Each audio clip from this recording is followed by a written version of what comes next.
Hello everyone! Ngayong araw po, tuturuan ko kayo paano gumawa ng salabat with milk, lalo na para po siya sa ubo, lalo na pag makati yung lalamunan ninyo because of cough, lalo na ngayong taglamig dito sa Saudi. So, kailangan nyo to. Okay, so yung ingredients natin ay ito. Or any milk na yung fresh milk siya. Tapos, salabat or ginger powder, luya na powder. Tapos, sugar. Tapos, ito. So, lalagyan nyo lang ng tubig. Ay, ng, milk. Ito. Yan. Yan. Then, pour it here. Lagyan nyo na. Mas makataling kasi yung lalamunan ko, guys. Inuubo rin ako.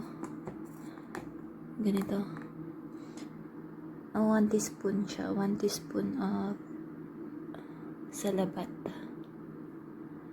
Tapos, half teaspoon lang ng half teaspoon na sugar. And then,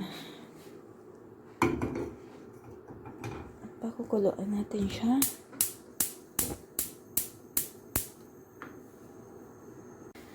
Kumukulo na siya, kaya kailangan natin siya stir. Ganyan lang. Haluin ng haluin para hindi bubuo yung yung milk.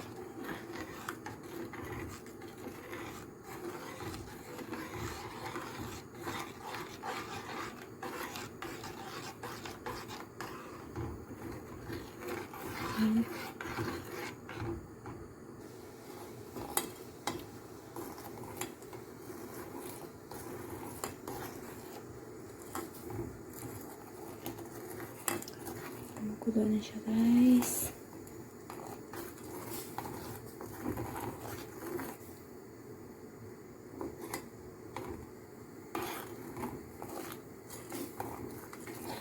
Actually, ito rin yung inom nila pag ganito taglamig yung mga Arabo. Mga Arabs. Lalo na pag nasa, sila. Nasa camping house. Nasa labas. Ito yung mga iniinom nila.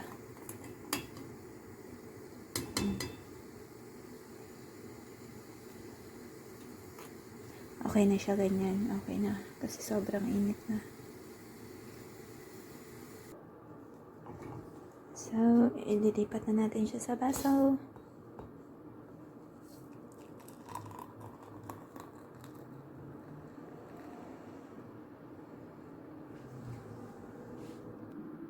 Yan na siya. Ready na siya. Pwede mo na siyang inumin ng ganyan. Habang mainit pa siya para maano siya sa lalamunan ninyo. 3 times a day. Pwede niyo siyang inumin 3 times a day or as any as you want. Thank you!